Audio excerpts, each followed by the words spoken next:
Thank you for listening to the Business Blast podcast. So for all my listeners out there that have been wanting to do your own podcast, I'd like to introduce to you Anchor. Anchor is a one-stop shop for recording, hosting, distributing, and monetizing your podcast. So before I found Anchor, I had never actually done a podcast because all the research that I had gathered made it seem very complex. Then I found Anchor, and Anchor makes podcasting extremely simple. So if you want to do your own podcast, go to anchor.fm/start. I can't wait to hear your podcast. Welcome to the Business Blast podcast. I'm your host, Tyler Wagner. This episode is brought to you by Authors Unite. Authors Unite provides you with the support you need to finish your book. Best part is, after you finish your book, they take care of the entire publishing and marketing process 100% for you. So, if you want to become a successful author, make sure to check out authorsunite.com. Now, let's jump into the episode.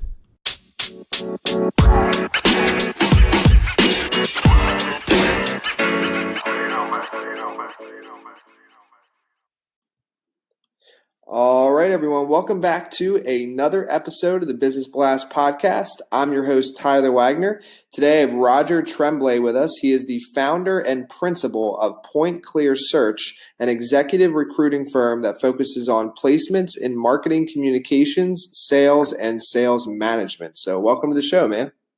Thank you very much. Happy to be here. Of course, man. Grateful to have you on. The first one we got for you, Roger, is what is the best story from your life that has an underlying valuable message? Well, when I was in graduate school at Michigan State, I was finishing up. And the reason I went to graduate school is because I couldn't find a job when I finished my undergraduate degree. My degree was in advertising, and advertising jobs back in those days, if you were in Michigan, everything was dependent on how the automobile industry was doing. And a bad year for cars meant a bad year for jobs.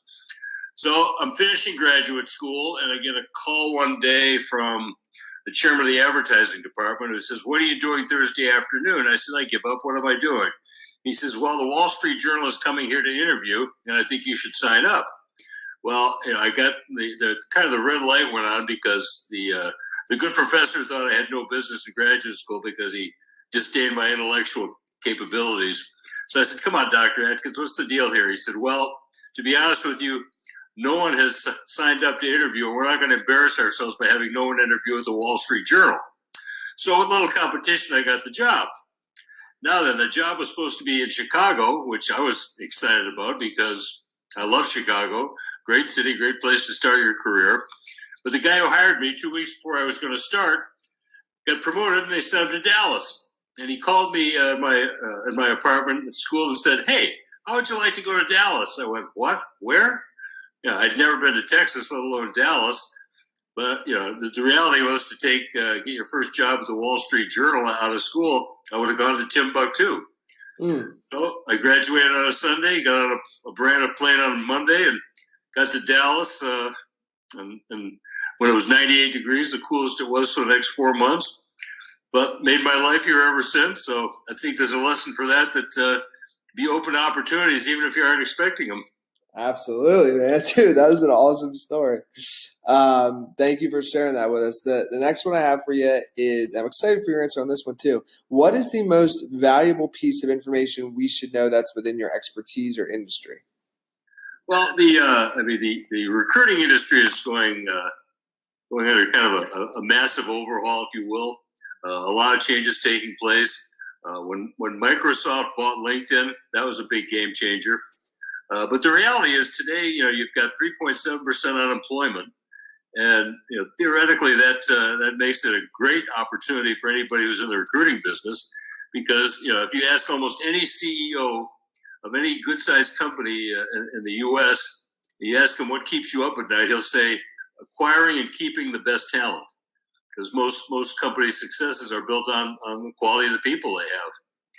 So, given the fact, that we work in marketing communications, you can make a good argument for the fact that technology has changed and impacted media more than a lot of industries. So there's this constant upheaval. I read my newsletters at the end of the day, and some days my head spins because so much has changed and so much is new. So in our business now, the key learning point is it doesn't really matter what you did 5 years ago, which sort of devalues the purpose of a lot of your resume. The real thing is, what are you capable of learning? How quick can you take a steep learning curve and absorb it? So that's what we're looking for.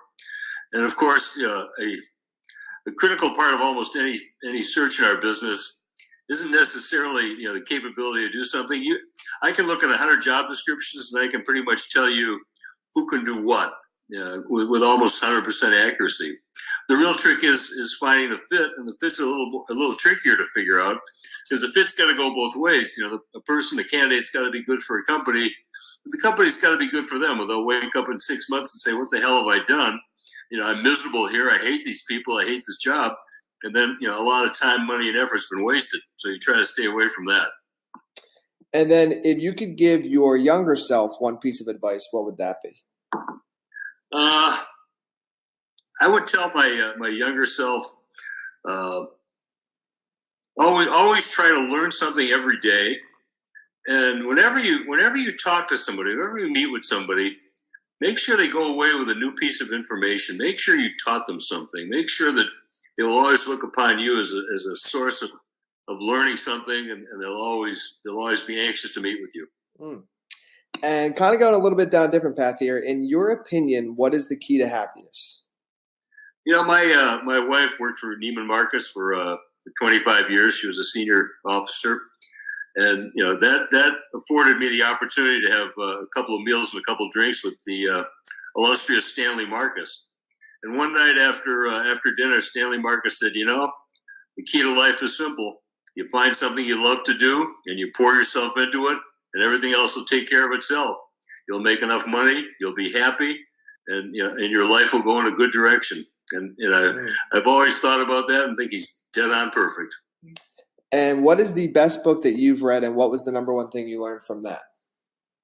I'm a fan of Steve Covey's book, The Seven Habits of Seven Habits of Effective People. And I guess there's a lot of stuff in that book, but the thing I learned most, I think, was just focus and maintaining relationships. I can make a good argument for the second best book is the Bible, which says do unto others. And in a people business, that advice comes across pretty well. And then, what is your favorite quote and why? Well, people accuse me of this all the time, that my favorite quote is Murphy was an optimist. And that it goes to, whatever can go wrong will, and often, more than you think. So in the course of my career, I've always tried to anticipate what can possibly go wrong and prepare for it. And it sure has come in handy.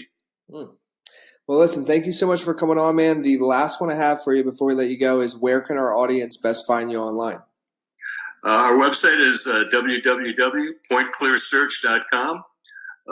Again, we specialize in placements in marketing, communication, sales, and sales management. We're happy to talk to anybody. Perfect, man. Thanks again for coming on. All right. Good to talk to you. Thank you.